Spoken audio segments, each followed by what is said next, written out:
Commissioner, got to ask you about the big question. The hot topic is where we go from here as far as class. Right now, we're in basically a 5-class system, but 9 state championships, and there have been all sorts of different proposals.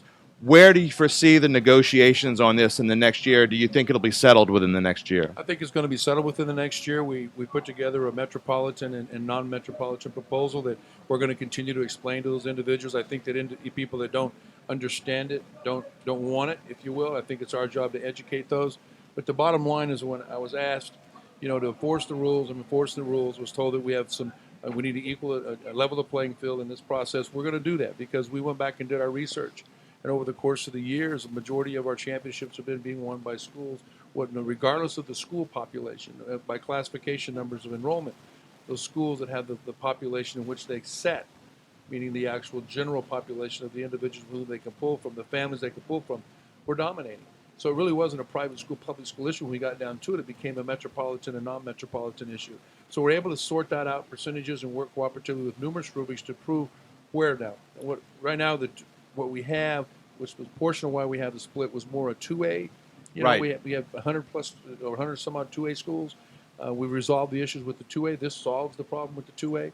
And also now we're down to maybe 10 schools that are on the bubble. We're not going to dig our heels in on those 10 schools. If they feel that they're not a metropolitan, then we put them elsewise.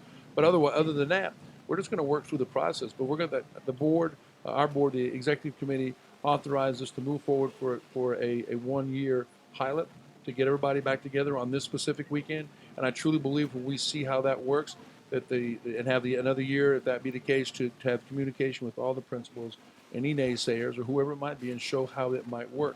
Now, the argument comes, there's some private schools that have got to the dome that would have normally got to the dome. There's some public schools that would have got to the dome that never got to the dome, if we're talking football only right now.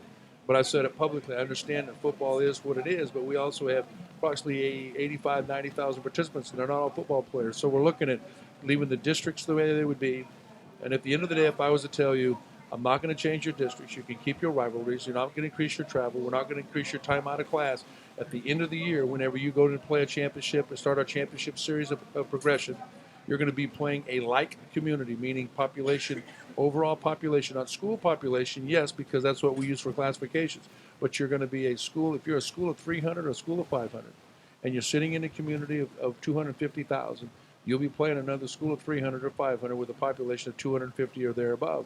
But if you're a school of 300 or 500 and you're sitting in a community of only 5,000, that's who you're going to see. So it's a good plan, and I think it's going to work.